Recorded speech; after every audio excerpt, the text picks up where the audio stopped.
Dans cette séquence, nous allons définir qui est la fonction tangente et quelle est sa représentation graphique.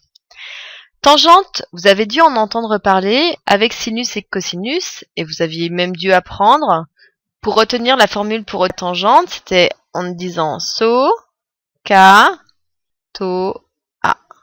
C'est-à-dire que la tangente d'un angle, c'est le côté opposé sur le côté adjacent.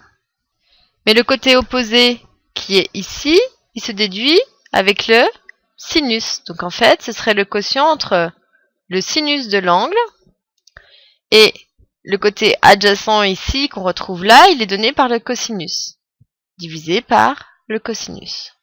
Donc ça, c'est la définition de tangente, c'est-à-dire qu'elle est définie en fonction de sinus et cosinus comme étant sinus sur cosinus.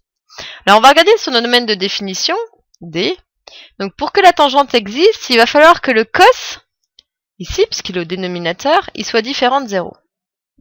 À quel moment, on va se poser la question à l'envers, cosinus θ est égal à 0. Pour faire cela, cercle trigonométrique.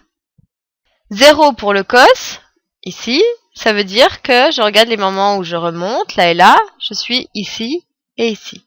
C'est-à-dire soit pi sur 2, soit moins pi sur 2, mais ce n'est pas tout, parce qu'il y a tous les tours.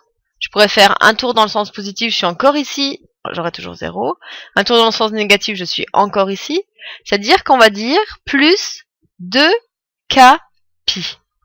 C'est le nombre de tours qu'on peut ajouter dans le sens positif ou dans le sens négatif, aussi bien ici et ici. Donc l'ensemble de définitions, ça va être les réels privés de tous les angles θ, tels que θ vaudra pi sur 2 plus 2k pi, ou moins pi sur 2 plus 2k pi. Et on va voir comment graphiquement on retrouve cela. Donc vous voyez en bas à droite ici, la courbe rouge c'est la courbe de tangente. En fait ici, nous avons ce qu'on appelle des asymptotes verticales en pi sur 2 plus 2k pi et moins pi sur 2 plus 2k pi. Parce que on a vu que ici c'était impossible que le cosinus vaille 0, donc ça crée ce qu'on appelle des asymptotes. Et donc nous avons un bout de courbe qui se répète.